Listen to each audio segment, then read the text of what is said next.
let's talk about Wanda Sykes. Wanda Sykes believes in accountability culture. This would make my mom very sad because my mom loved Wanda Sykes. She did. So it says Wanda Sykes isn't upset about cancel culture. She says now there's just consequences. She also says that it's a bunch of old white men who are sad that they don't get to just say whatever they want anymore without any consequences, Mary. Yeah. It's really strange that Wanda Sykes is billing her new comedy special as Wanda Sykes is uncancelable.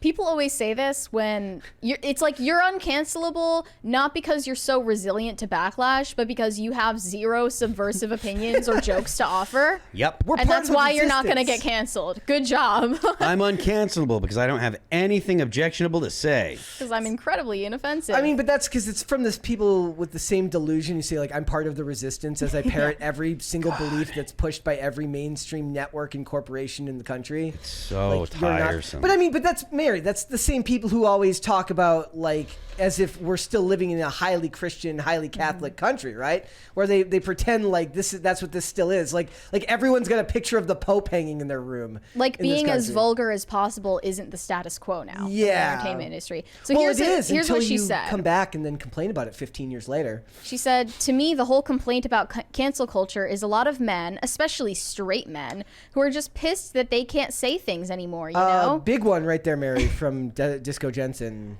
Oh, he said Attack on Titan review, let's go. That's all right. Well, we're not at 12 yet. But we're getting there. Thank you, though. But thank you. Who are just pissed that they can't say things anymore, you know? Well, how dare they be pissed that they can't speak? And it's not like you can't say these things. You can say them, but now there's just consequences. So that's why I say I can't get canceled. Only God can say, all right, Wanda, that's enough. Oh, I'm a member of the protected class. Yeah. And anything I say, no one's going to actually give me any grief for. No. But I'm not cancelable. You have nothing offensive to say, and you're a member of the protected class. You are not in any way subversive. You are rich. Shut your mouth. Shut up. What it is like the old school liberals, the old school Hollywood liberals that were pushing back against the remnants of the Christian conservative movement that was pushing back and telling you to not read Harry Potter because it's witchcraft and stuff like that. That did exist for a period of time. What they don't realize is that they are now the status quo. They are now every bit the stuffy, the stuffy person that they were protesting against in the 90s and the early 2000s. But the change happened and they just didn't realize it. Mm-hmm. It sounds like this special she's doing is incredibly vulgar, which is what a lot of female stand-up comedians rely on for laughs at this point, is shock value. It says, about halfway through her new Netflix special, Wanda Sykes squats down and mimes pulling a tampon out from between her legs. To the delight of her sold-out live audience, she swings the imaginary sanitary product around her head like a lasso. It's not just an anarchic attempt to sum up the kind of bad behavior that goes on in public toilets. It's also a takedown of transphobic moral panic.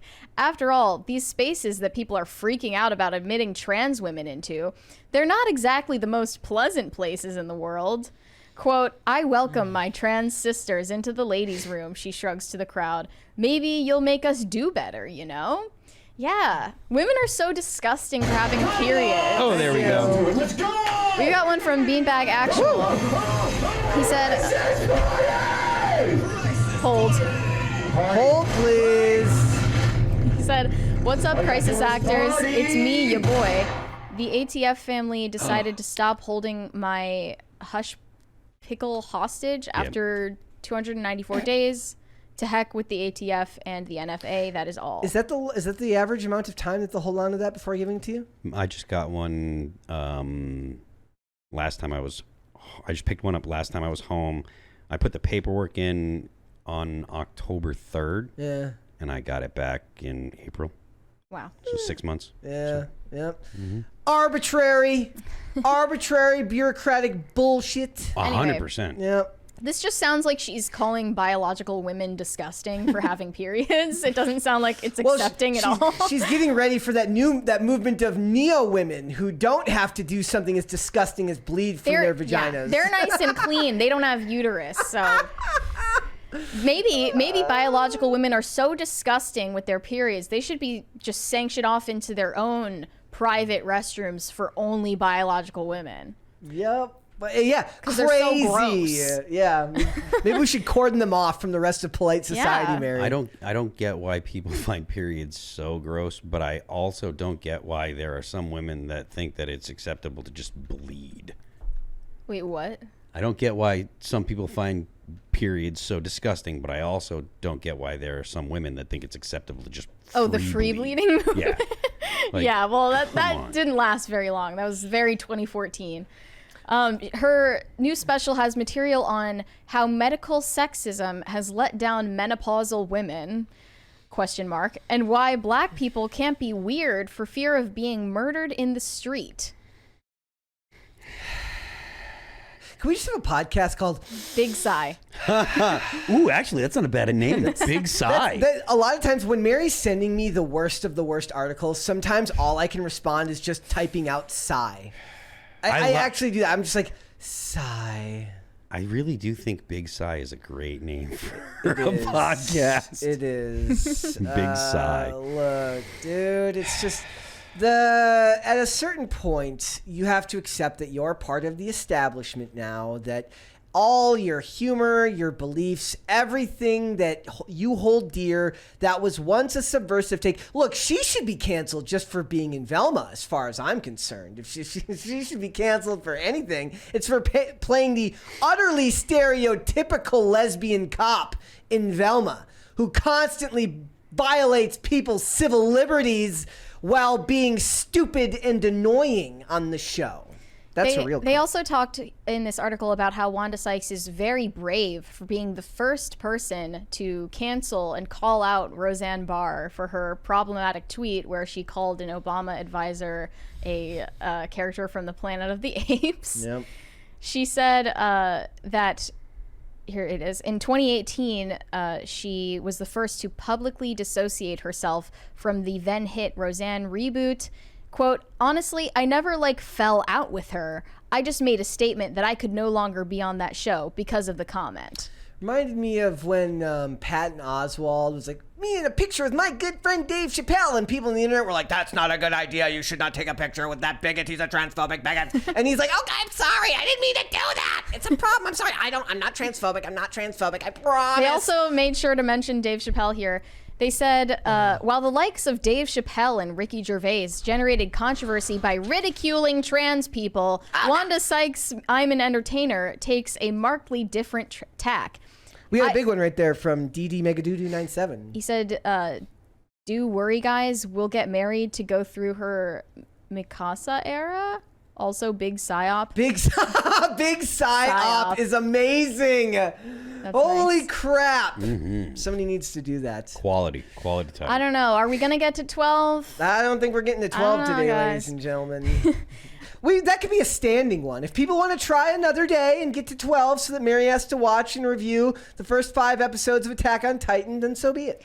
She said, I want the community to know that I'm with them. Yep. I think it's important to let people know where you stand, especially with all the comments everyone else has been making.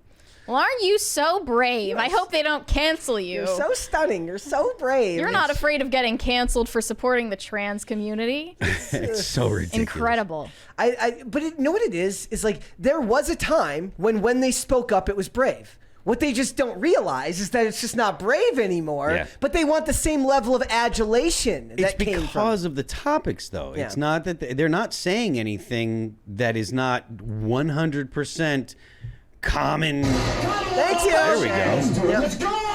Let's go. I mean, even Dave Chappelle, he's totally kosher and above board.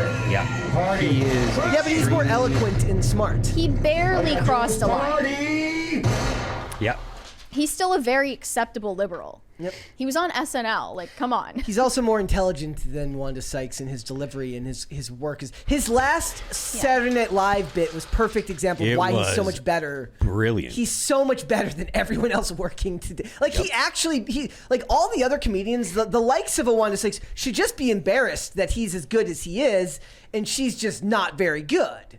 Mm-hmm. I mean, if he is the best comedian out there right now, then it's only because there's not competition.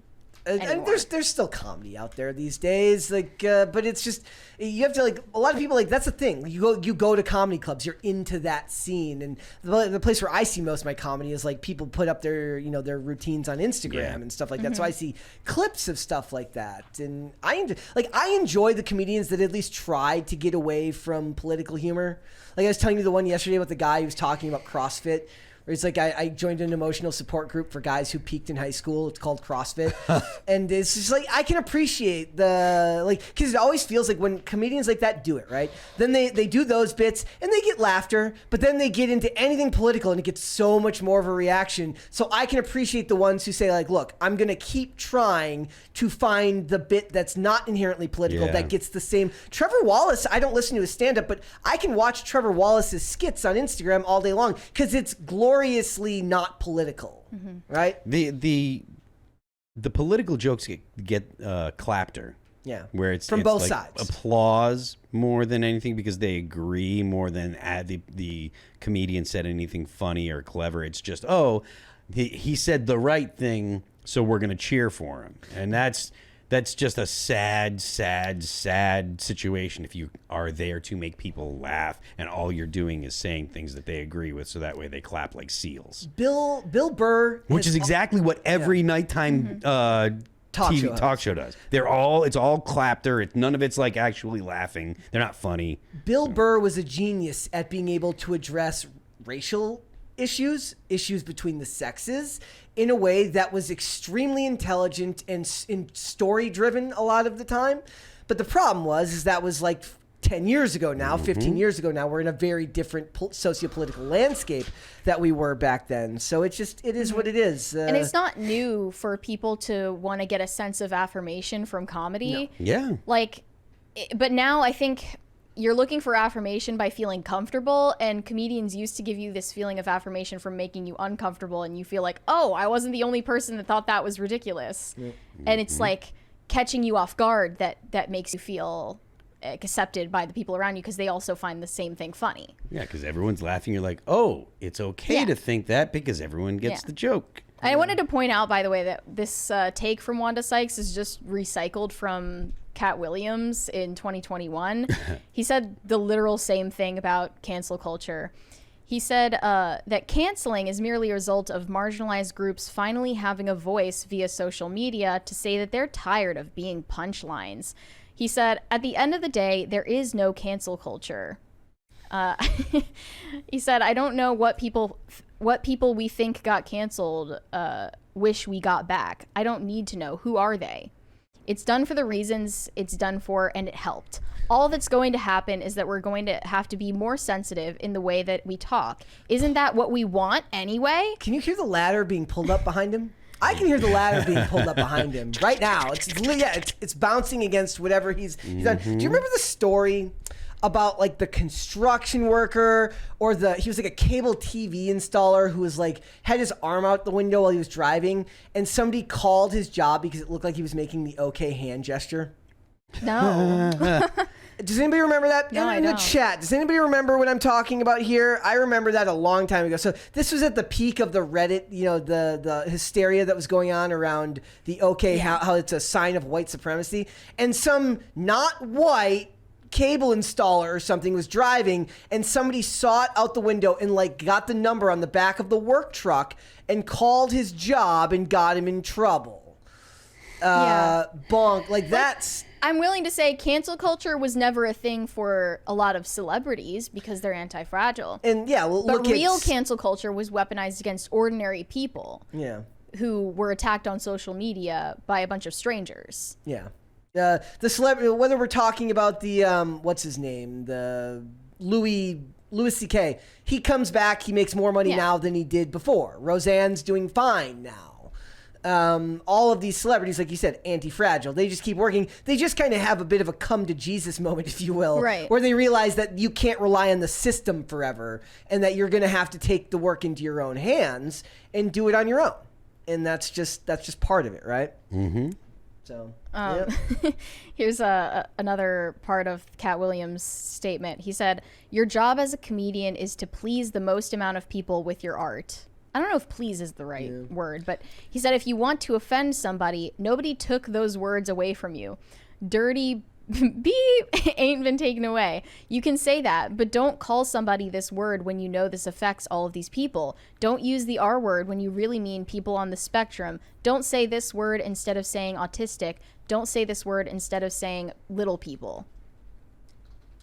And if you ask all the people that didn't make it to the NBA, if you ask them if we just lowered the goal down another foot, they'd all tell you they'd make it. Nobody likes the out of bounds, but out of bounds has to be there or you'll run up in the stands, right? I remember when like Nicole Arbor had a bit where she said like obesity is the #1 killer of people in America, but nobody's going on a march against that, or is going on a march against that, which would ironically make people less obese. Was it called like Dear Fat People or something? Yeah, like oh, also by the way, guys, I was right. California man fired over alleged white power sign says he was cracking his knuckles. He doesn't look like a white supremacist to me, but you know, what do I know? Actually, you know, if you go to any white supremacist meeting in this country, you're gonna find a lot of half Asian guys, a lot of Latinos. It's off white supremacy. It's off white supremacy now. Taupe supremacy. Yeah. You didn't hear the news. we live in a very stupid time. We do. We live in a very unserious time in a very unserious population. We, I suppose, in many ways contribute to the unseriousness of it all. That's okay. But like I said, when I posted that Tucker thing today in the Slack, I was like, look, we're done. Like, society's screwed between AI, between deepfakes, and the basic unserious nature of the culture. We're screwed, but at least it's going to be funny. At least it's going to be funny to watch it all come tumbling down in a nihilistic sense. Hopefully. So. All right, guys. So Wanda Sykes, she's back in the news for 8 seconds after Velma, and that's what she should really be upset about. That's what she should really be apologizing for. If cancel culture was to come for Wanda Sykes for anything, it should be being a part of Velma, because the show is so bad. True. Thanks for watching. Listen to full episodes of Pop Culture Crisis on Spotify. Keep up with us on social media and make sure you subscribe and ring that bell so you never miss the show. Bye, guys.